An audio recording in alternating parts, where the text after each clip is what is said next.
Olá pessoal, vamos a mais um episódio do nosso podcast. Dessa vez nós vamos falar sobre a campanha Outubro Rosa, combate e prevenção ao câncer de mama. A Estação Onconovas é um podcast produzido pelas clínicas Oncovi, Centro de Oncologia, Hematologia e Terapia Biológica, NOC, Núcleo de Oncologia e Hematologia do Ceará, juntamente com o IBISP, o Instituto Brasileiro de Inteligência em Saúde, Pesquisa e Inovação. Sejam muito bem-vindos e bem-vindas. Eu me chamo Rafael Cruz, sou médico oncologista clínico.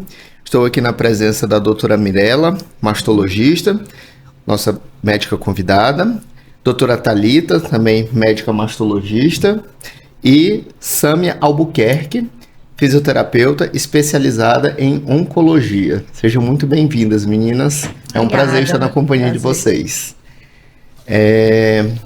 Então, vamos começar o nosso bate-papo, né? Estamos aqui para isso. Gostaria de direcionar uma pergunta à Mirela. O que é o Outubro Rosa? O que é a campanha Outubro Rosa? E qual é a sua importância na conscientização sobre o câncer de mama? Então, o Outubro Rosa é um evento internacional, né, que desde os anos 90 surgiu exatamente com o objetivo da gente conscientizar a população sobre o tratamento, a importância do tratamento do câncer de mama. Então, com esse movimento, a gente consegue conscientizar todas as mulheres a fazer seus exames, a lembrar que a gente tem que fazer esse rastreamento, exatamente para evitar, para diminuir o risco de morte por câncer de mama. O câncer de mama é o câncer mais prevalente entre as mulheres, então é um câncer que a gente tratado precocemente pode ser curável. E aí esse movimento de Outubro Rosa é exatamente para a gente trazer isso para a consciência de todo mundo, tá todo mundo ali lembrando da importância. Sim, só para trazer mesmo esse reforço, né? Não esquecendo que o cuidado da saúde é o ano inteiro, né?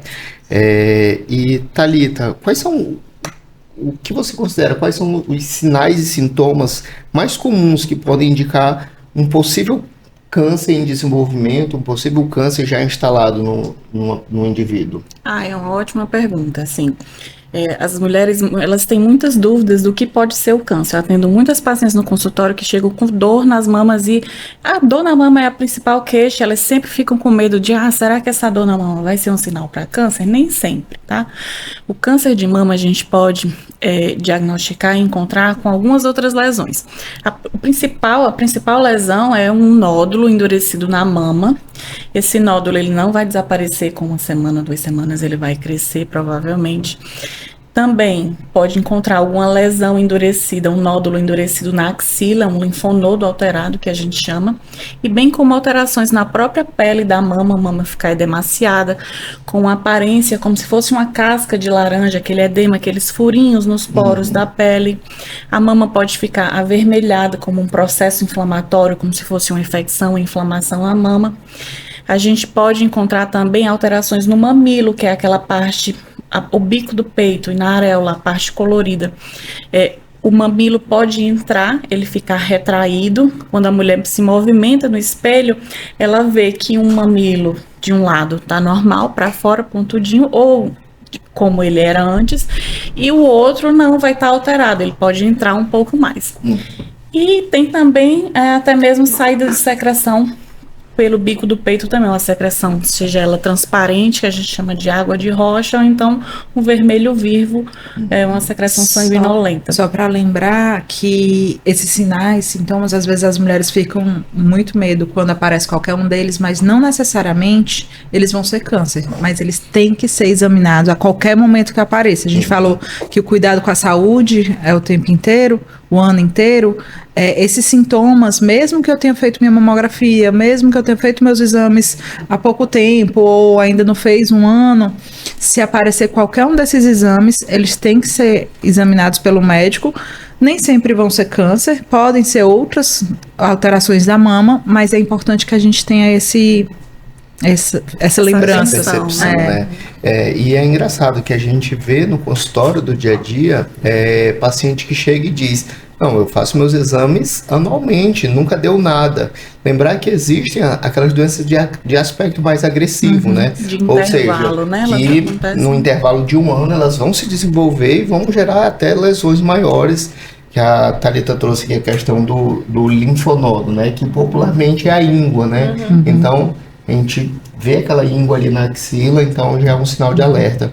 E só trazendo mais um questionamento, Thalita, e se esses sintomas eles foram só relacionados ao ciclo menstrual?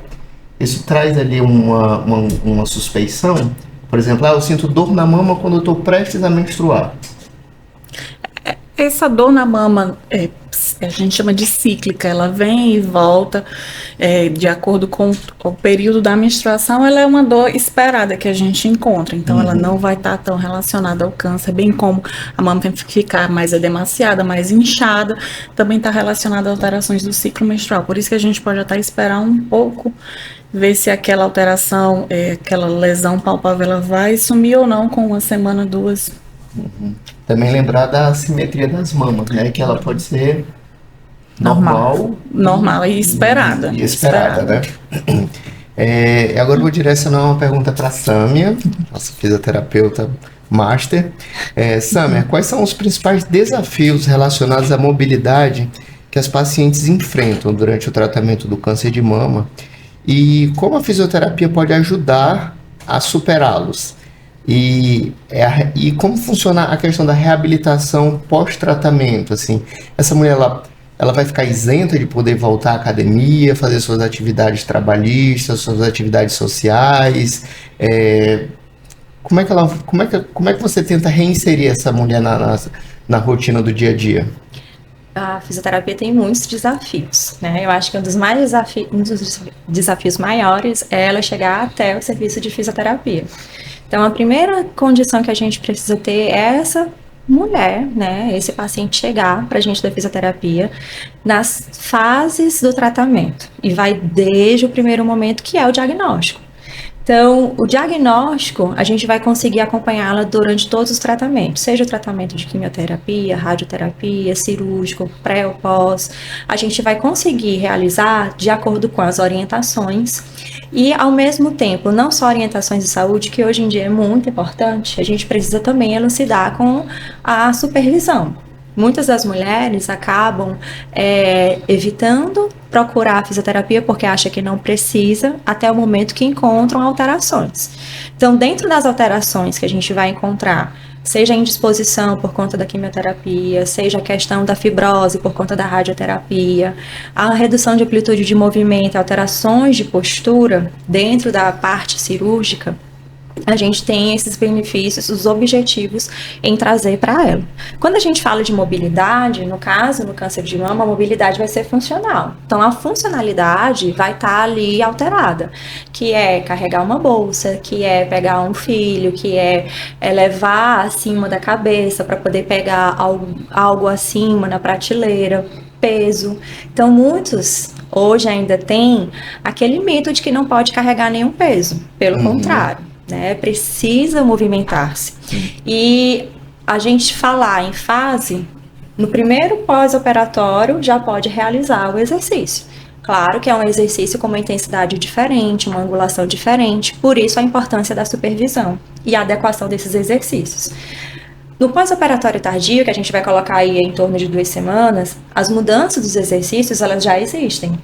Então, a gente parte para uma angulação maior, trabalho de força, trazer essa amplitude de movimento com a flexibilidade muscular, porque tem uma dor, evita elevar. E uma das consequências que acabam acontecendo é a capsulite adesiva. Então, traz uma aderência na articulação do ombro. Então, a mobilidade funcional ela precisa estar restaurada. E a gente precisa, no pré-operatório, avaliar a paciente para que a gente possa conhecer o que tem ali, para no pós-operatório, depois que ela retornar, a gente consiga saber para onde voltar. E isso precisa ser supervisionado. E a forma de ajudar é através de exercícios que promovam essa flexibilidade muscular, através de alongamentos, devolver a força, porque muitas vezes pode ter um esvaziamento axilar e isso diminui a força. Então a gente vai fazer aí a dinamometria de pressão palmar para trabalhar essa força, para trabalhar a questão do peso. Ela precisa ter essa autonomia. E o pós-operatório, vamos falar aí da reabilitação, do tardio e o imediato, eles vão se distinguir na questão dos exercícios. A gente pode trazer exercícios mais leves, com angulações menores, até essa paciente também ter a confiança em executar, porque o medo é um dos principais fatores para a paciente não executar os exercícios. E aí, com o passar do tempo, acaba que ficando naquele parado e desenvolvendo essas barreiras que a gente encontra durante a fisioterapia. E aí o momento que ela vai chegar para a gente é justamente na complicação de maior instalação, que acaba dificultando o retorno de onde ela foi antes da cirurgia. Então o desafio é esse, a gente conseguir trazer essa paciente na prevenção, acompanhar em todas as fases do tratamento, porque fica mais fácil da gente voltar para onde ela partiu. Certo. E em relação à questão das mulheres habilitadas, como é que fica? Ela pode voltar a dirigir? Não pode? Pronto. Isso vai depender muito, né? É uma das perguntas que elas mais relatam, né? Eu vou poder fazer esse tipo de exercício? Eu posso ir para a academia? Não existe uma pergunta negativa, uma resposta negativa para isso, né? A gente sim, mas isso vai depender muito do tipo de exercício, da forma como você vai executar, como você vai ter a adesão. E a gente conseguindo ter essa adesão, a gente consegue liberar, fazer um relatório e encaminhar para um serviço que consiga ter essa manutenção. Quando ela começa, não significa que ela vai parar, pelo contrário, ela precisa continuar para que haja uma manutenção, até mesmo que evite retroceder algum ganho que ela teve durante a fisioterapia. Então, sim, a gente trabalha para devolver essa funcionalidade na paciente, independente da idade dela. Perfeito, muito bom. Agora vamos falar um pouco de prevenção, né? Vamos ver com Mirela. A gente sabe que existem os riscos evitáveis e os não evitáveis, né?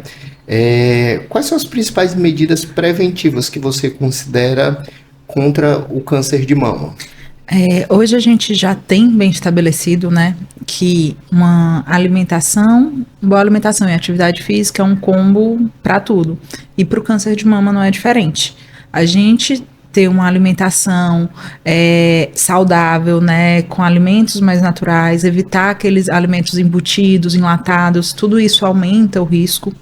E passar alimentos mais frescos, com menos teor de gordura, mais legumes, mais frutas, isso é fundamental. Outra coisa é a atividade física.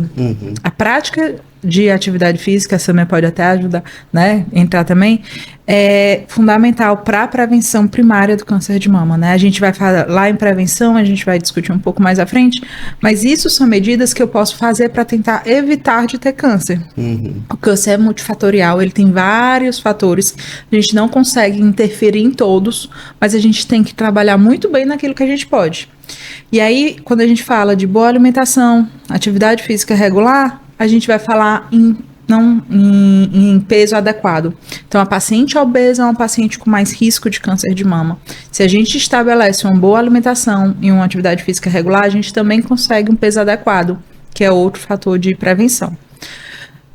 Ingestão de bebidas alcoólicas, né? Evitar essa ingestão de bebidas alcoólicas e evitar o tabagismo. Acho que esses são um dos principais. São as medidas evitáveis, né? E Thalita, você quer pontuar pra gente assim, quais são as medidas não evitáveis? No caso, a questão da parte genética. O que a Mirela falou, a gente usa como um combo para evitar câncer, todos os principais tipos de câncer, principalmente câncer de mama. E a gente consegue são as medidas que a gente consegue modificar.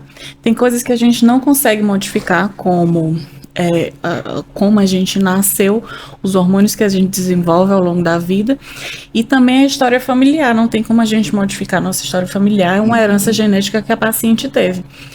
Então, desses fatores, a paciente que está envolvida nesses fatores que a gente não consegue modificar, a gente já entra numa prevenção mais secundária, que é conseguir um diagnóstico mais precoce. né, fazendo através do rastreamento, quando a gente busca detectar uma doença numa paciente que não tem nenhum sintoma ainda.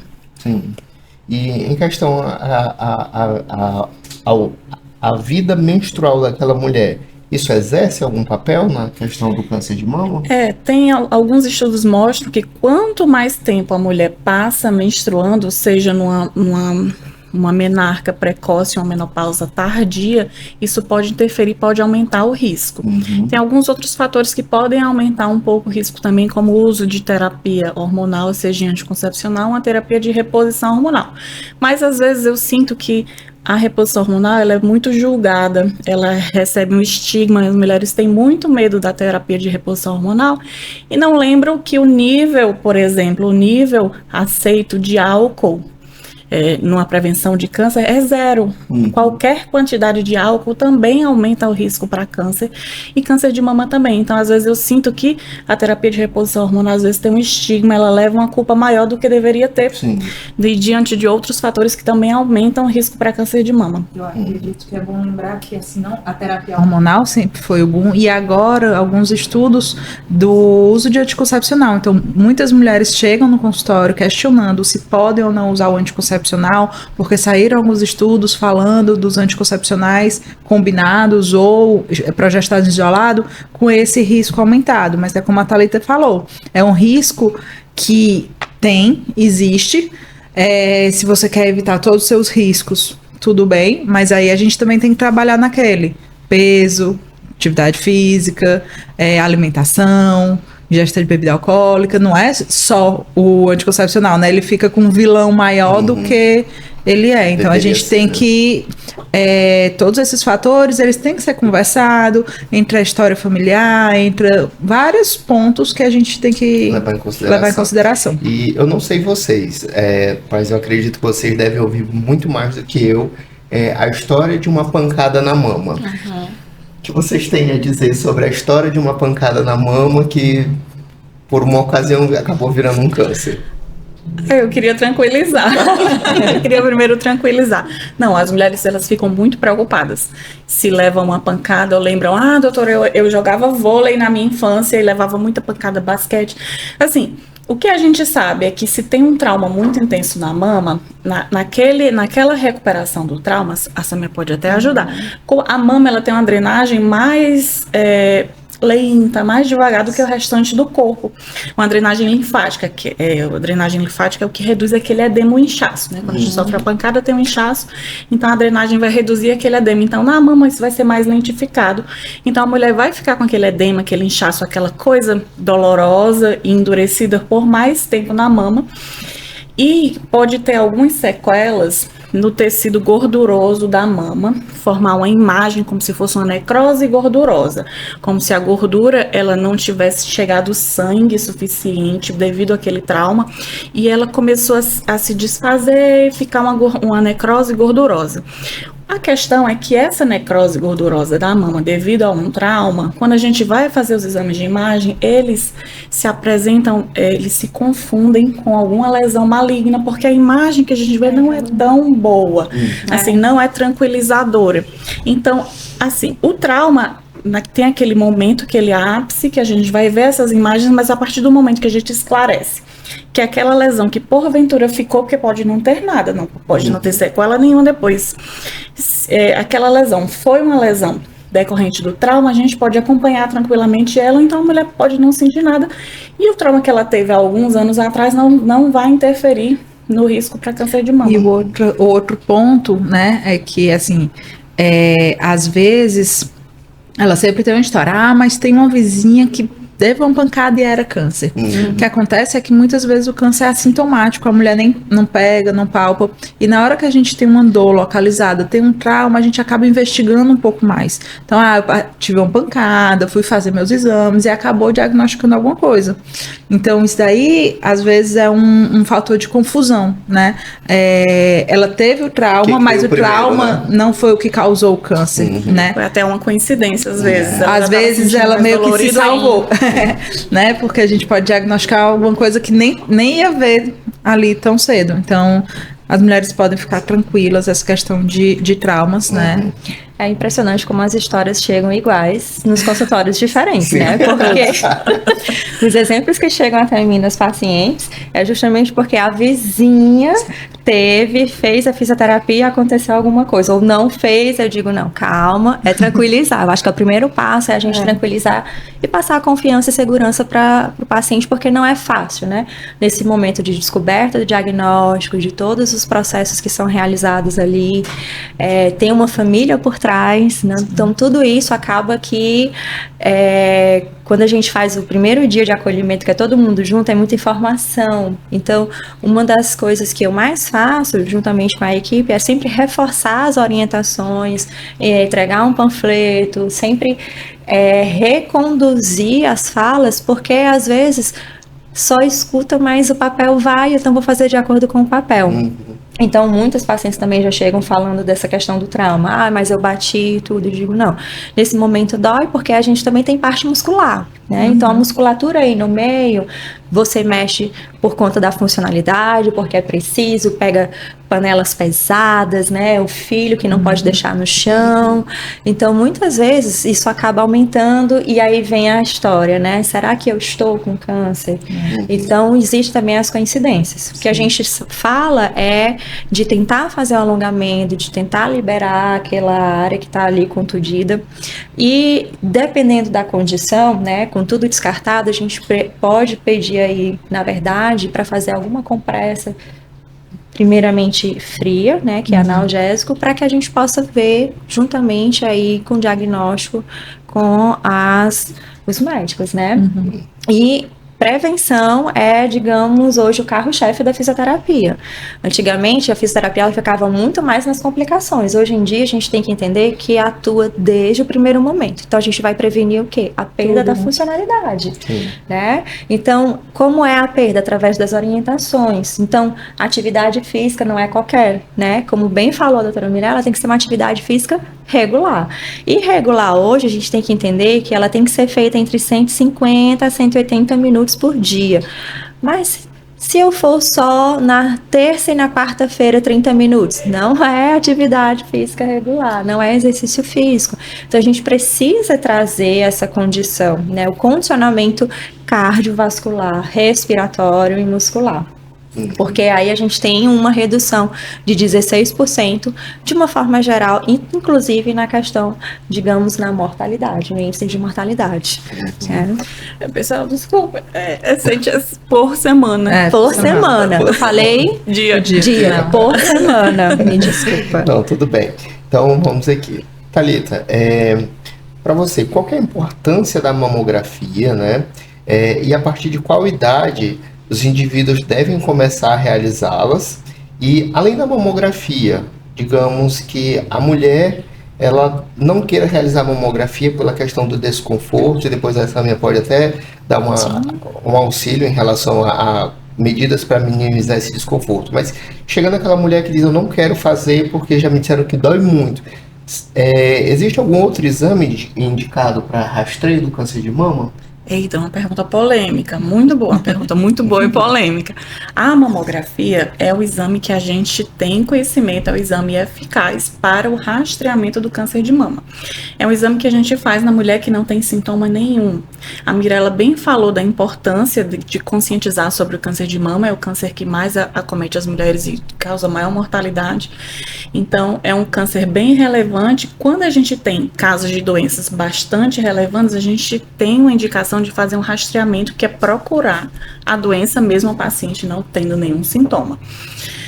Por quê? Porque há benefício no tratamento precoce, no tratamento eficaz. Então, a gente faz o exame indicado para o rastreamento, que é para a gente detectar antes da mulher sentir alguma coisa, é a mamografia. A mamografia é o exame padrão ouro, é o exame de escolha. A gente foi liberado um documento no ano passado, até uma atualização, pelas sociedades de mastologia, a Sociedade de Ginecologia e Obstetrícia e o Comitê de Mamografia, liberou uma recomendação de como devem ser feitos os exames de rastreamento. Além da mamografia, a gente também pode associar um exame específico que se chama tomossíntese, que é como se fosse uma mamografia em 3D, como se a gente fatiasse a mama em várias fatias, nesse mesmo exame bem semelhante à mamografia, a gente consegue ver várias imagens em sequência, como se fosse uma laranja fatiada em várias rodelas, a gente consegue transformar essa imagem e ver melhor. Então, é a mamografia, a tomossíntese, quando estiver disponível, porque nem sempre ela está disponível para toda a população, e em alguns casos especiais, por exemplo, quando a mulher tem umas mamas densas. A mama densa é quando é uma mama que tem muito tecido fibroglandular, uma mama jovem, que eu costumo dizer, ela tem muita glândula ainda. Quando é uma mama densa, é indicado associar à mamografia o exame de ressonância de mamas, tá? E é um detalhe importante que a gente costuma ter muito aqui na região das nossas pacientes, a realização de ultrassom. O ultrassom vai entrar como exame de rastreamento? Infelizmente não. O ultrassom, ele é um exame muito bom para um diagnóstico. Tem uma lesão na mama, uma bolinha palpável, a gente consegue diferenciar pelo ultrassom se ela é feita de líquido, um cisto, ou então de massa de carne dura, que é um nódulo sólido. O ultrassom a gente consegue diferenciar isso, mas para fazer um rastreamento, para detectar alguma coisa, o ultrassom ele não vai entrar como rastreamento. Ele pode substituir, porventura, uma ressonância quando não for possível realizar. Certo. E em relação à idade? A idade, pronto, é o ponto de polêmica. As sociedades, né, de mastologia, ginecologia e mamografia, elas indicam o início do rastreamento a partir dos 40 anos e deve ser feito de maneira anual. Por que a partir dos 40 anos? Porque a gente viu que cerca de 1/4, 25% das mulheres que têm câncer de mama, elas vão ser diagnosticadas em idade entre 40 e 50 anos. Então, é uma grande população que pode se beneficiar do início do rastreamento a partir dos 40 anos. A gente tem algumas outras recomendações, como, por exemplo, o protocolo do Ministério da Saúde, do INCA, do Instituto Nacional do Câncer, que liberam rastreamento para o SUS a partir de 50 anos e a cada 2 anos.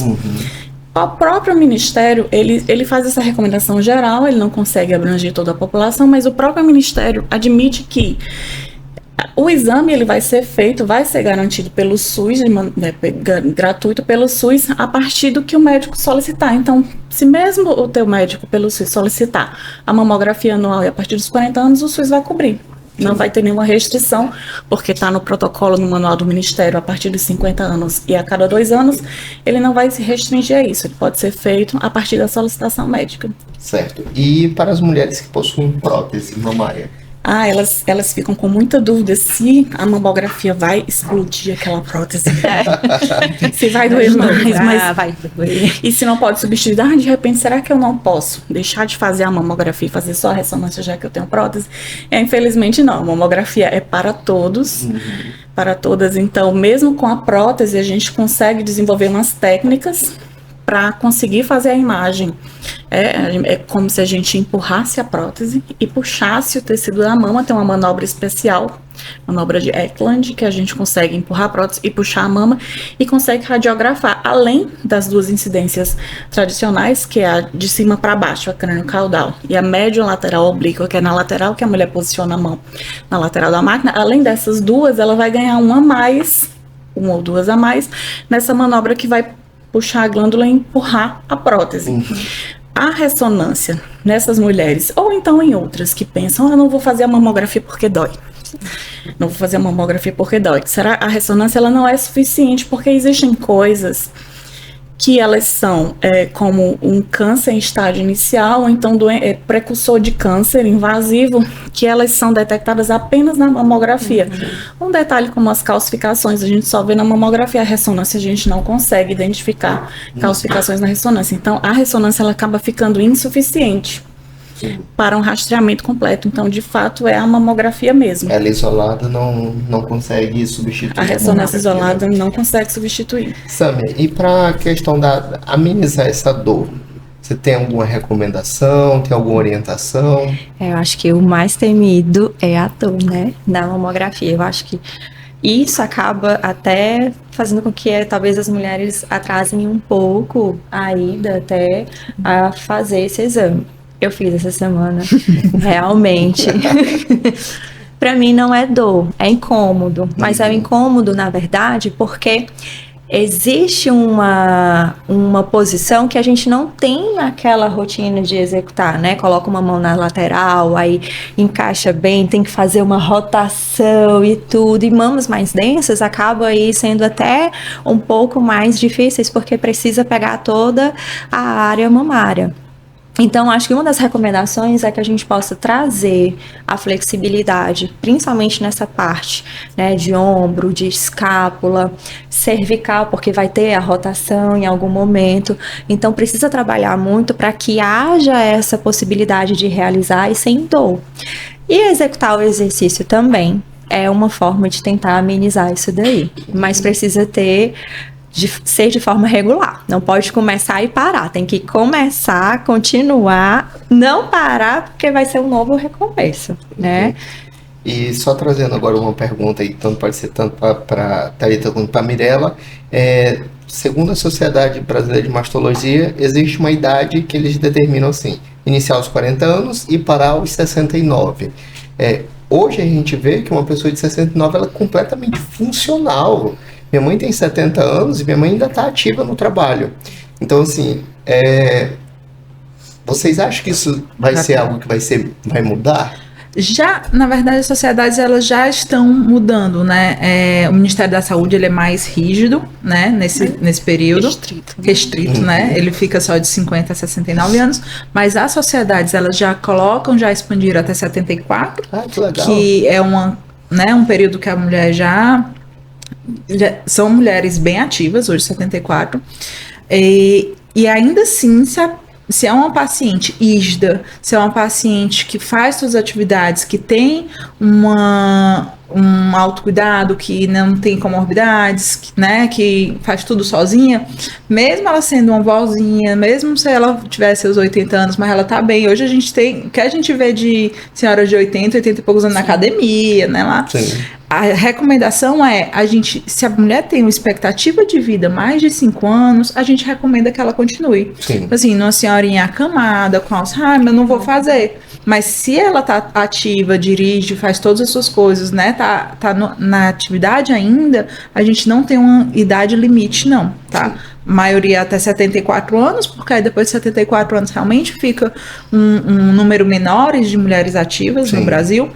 Mas se a paciente continua bem, a gente vai continuar o rastreamento dela. Individualiza, eu combino com os pacientes que enquanto ela tiver saúde, a gente vai continuar fazendo um rastreamento, enquanto ela tiver disposição para tratar, fazer um tratamento. Exatamente, né? A gente vai trabalhar muito nisso, assim, o quanto a gente vai tratar aquela paciente, né? Uhum. A gente tem, se eu vou diagnosticar, eu tenho que tratar. Então, se eu vou diagnosticar uma senhorinha de 85 anos, acamada, com várias comorbidades, a gente não vai fazer tratamento. A gente vai piorar a qualidade de vida dela com o tratamento e provavelmente o câncer nem vai ser o que vai matar ela. Sim.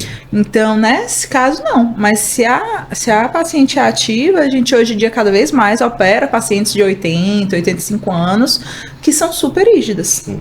Então, assim, individualizar os casos, né? E pegar só um gancho nisso, né? Principalmente porque ela tem uma atividade aí, a gente vai levar em consideração. Hoje tem muitas mulheres que são donas de casa, continuam, fazem todo o serviço, são vós bem ativas.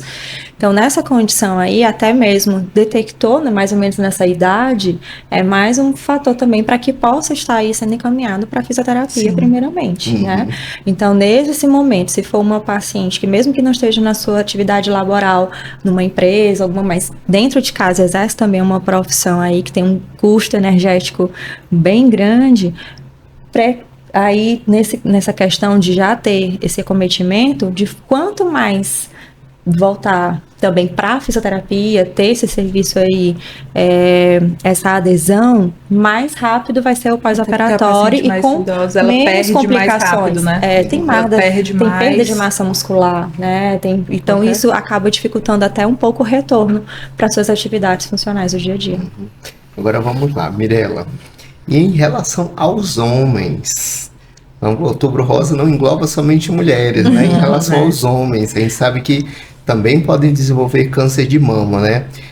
Como é que funciona essa questão aí? do público masculino? Como é que você aborda essa questão? O público masculino, a gente não pode esquecer, né? O público masculino tem mama, então todo mundo que tem mama tem risco. Apesar de que, devido às características hormonais, o risco dele não é tão grande quanto o da mulher.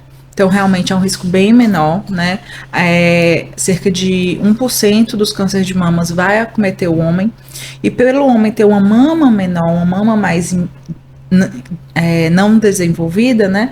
A gente acaba deixando o diagnóstico muito mais sintomático. Então, todos aqueles sintomas que a Thalita falou, de alterações mamárias, se aparecer no homem, ele tem que sim imediatamente buscar, né? Então, aumento do volume da mama, nódulos palpáveis em mama, porque como é menos prevalente, a gente não tem um rastreamento para a população geral, mas é importante que o homem também esteja atento às suas mamas. Se tiver alguma alteração, ele deve sim buscar. Principalmente aqueles homens que têm um histórico familiar importante de câncer de mama, porque aí aumenta também o risco dele, pacientes mutados, com mutações genéticas, tudo isso aumenta mais o risco. E a gente tem que trazer um pouquinho também a comunidade trans, né? As pessoas trans, que eles também vão ter que ter acompanhamentos individuais, tanto o homem trans quanto a mulher trans, devido às suas alterações, mudanças hormonais. A gente tem que fazer essa individualização, né?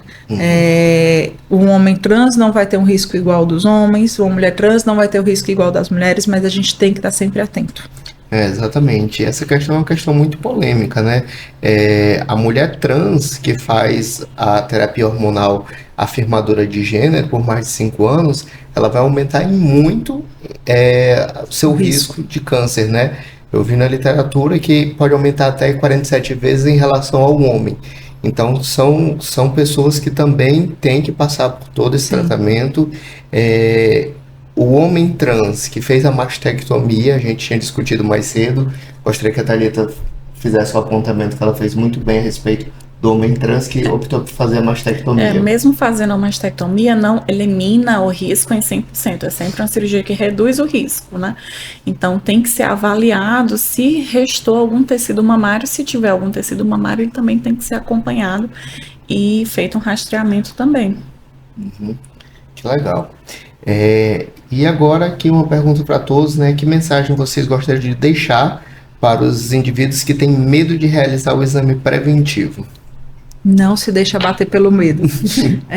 Eu acho que assim, a gente já falou um pouco, né? Do medo, o medo da dor, o medo do diagnóstico, o medo de elas têm muitas pacientes chegar, doutora, se eu achar alguma coisa, quem é que vai cuidar dos meus filhos, eu vou morrer. E a gente tem que entender que o objetivo da mamografia, do rastreamento, é exatamente a gente evitar que a paciente vá morrer pelo câncer de mama, né? Então, se eu faço um diagnóstico mais precoce, se eu identifico aquele câncer de maneira inicial, a chance que eu tenho de curar a paciente é muito maior. Então, a gente tem que ter alguns momentos na vida que a gente tem que superar nossos medos. Exatamente para eu evitar que tenha uma complicação maior futuramente. Eu tenho só uma frase de impacto, que é quanto antes melhor. Quanto antes melhor. Então, diagnosticar antes vai ser sempre a melhor opção.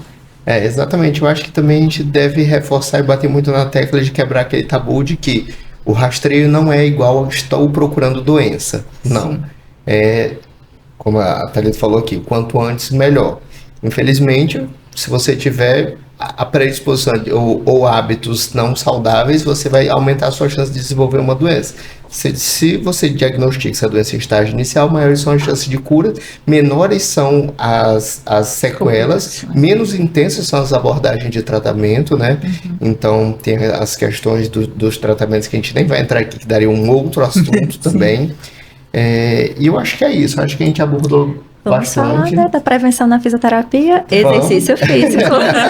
Sim, exercício físico. Exercício físico de forma regular, né? A gente precisa entender que o exercício físico, ele precisa começar antes de que aconteça algo, né? Muitos só começam depois que apareceu alguma coisa. Na verdade, aqui é prevenção.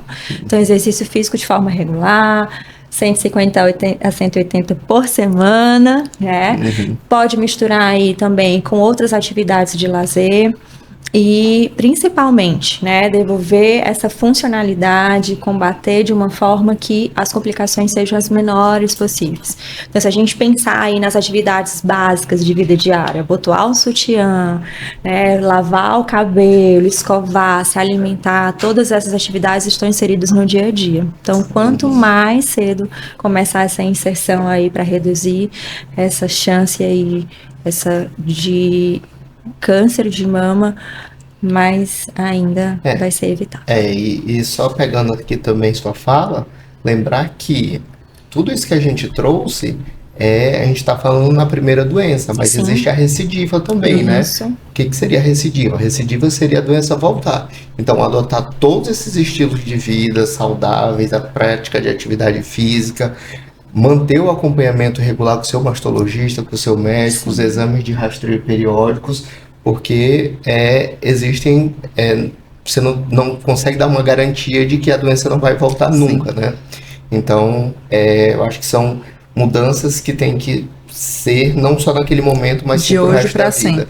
E nunca é tarde para começar, né? Exatamente. Lembrar que assim, que a gente sempre tem que tá buscando, não importa se foi depois do diagnóstico, porque a gente vai evitar metástase, ou antes, né? Só escutando o podcast já lembra que assim, tenho que começar os hábitos saudáveis, idade, né? Independente da idade, porque sempre é benéfico, Isso. né? E fazer os exames de rastreio sem medo. Sem medo do diagnóstico. Hoje o câncer de mama não é tanto quanto, né, não é mais aquele bicho de 7 cabeças. Hoje a gente tendo um diagnóstico precoce, a gente consegue, Rafael falou, reduzir os tratamentos, diminuir a mortalidade. Então, por isso a importância da gente estar todo outubro lembrando, né? Porque realmente faz diferença. E aí eu queria trazer aqui só um pontinho que a gente ficou devendo aqui, eu acho que nas nossas plaquinhas aqui. Qual a opinião de vocês em relação ao autoexame? Substitui? De novo, polêmico. Ai, adoro. Autoexame já tem 10 anos que o Ministério não recomenda mais autoexame das mamas. Eu lembro quando eu era pequena, passava na televisão, ensinando a fazer autoexame nas mamas, na novela. Eu via que tem até um clipe de uma cantora, da Anitta, recente, que ela ensina a fazer o autoexame nas mamas, mas já tem 10 anos que a gente não recomenda mais o autoexame como rastreamento, né? Ele pode ser usado ainda em alguns países que não têm acesso à mamografia, que é o nosso exame de rastreamento, é a mamografia e ponto. Né? Em alguns países que infelizmente não têm acesso às máquinas, aos mamógrafos para fazer mamografia, ainda pode-se indicar o autoexame, mas a gente tem condições de fazer os exames, então vamos fazer os exames para rastreamento. É claro que não significa que a mulher vai abandonar o seu corpo, não vai se preocupar mais com isso. A gente começou a substituir esse autoexame por um autoconhecimento. É importante que a mulher conheça suas mamas, saiba identificar. Por exemplo, se você bem falou das assimetrias, uma mama ser diferente da outra, isso é normal. Então, se desde sempre ela se olha no espelho e vê que tem uma mama maior do que a outra, isso não vai assustar. Então, é interessante ela conhecer as suas mamas, saber identificar quando vai encontrar alguma lesão, seja tá assistindo um filme, uma série, e porventura passa a mão na mama e encontra aquilo, ou seu parceiro ou parceira vai encontrar alguma alteração, então é um autoconhecimento. A gente começou a substituir o autoexame por um autoconhecimento. Não tem mais aquela obrigação da mulher. E nem a técnica, né? Às vezes a técnica assustava muito a paciente. Sim, muito pressionadas. Eu não sei como é que eu faço. Eu toco na minha mama, eu sinto um monte de coisa. Sim, e o objetivo é esse, é você tocar na sua mama e sentir aquilo que é o normal da sua mama. Quando você faz, tem o autoconhecimento, você examinou suas mamas, conhece suas mamas, vai no seu médico, faz os exames de exame clínico pelo médico, que isso daí sim a gente é obrigado a fazer, e mamografia, né? A gente fez o exame clínico pelo médico, mamografia, tá normal, palpei, ela tira as dúvidas com o médico, isso é nódulo, isso não é. Então esse autoconhecimento é fundamental. O objetivo o autoexame, ele não vai detectar aqueles nódulos precoces, por isso que ele saiu. Então, hoje a gente tem métodos muito melhores para detectar muito mais precoce. O autoexame, ele acaba sendo detecção mais tardia, mas em alguns casos, a gente já discutiu, existem tumores mais agressivos, tumores que eles aparecem entre uma mamografia e outra, entre uma consulta e outra. E a gente tem que ficar atento. E é desesperador. Outro dia eu tava no banho e na hora do enxágue eu palpei uma nodulação na região peitoral esquerda.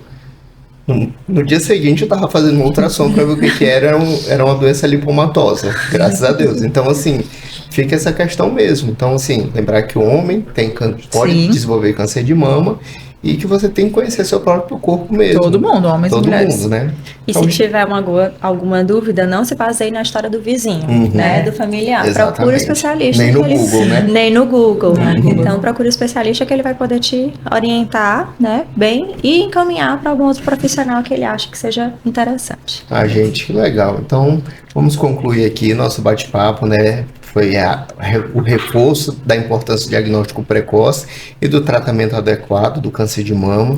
Encorajar os pacientes a conversarem mais e melhor com seus médicos sobre várias opções de tratamento, né? Sobre as intensificações do tratamento, do rastreio, os efeitos colaterais, a pessoa entender e poder participar das tomadas de decisões, né? Então, gostaria de agradecer a presença da doutora Mirella, da doutora Thalita, da Sâmia Albuquerque, e gostaria de convidar aos ouvintes, né, a seguir as nossas redes sociais. Nós temos o @NOHCE, NOHCE, temos o @Clínica Oncovi e @IBISP Oficial. E também aproveite para compartilhar o nosso podcast. Vamos falar mais sobre a prevenção e o combate ao câncer. Clínicas NOC, Oncovi, Instituto IBISP, semeando o cuidado.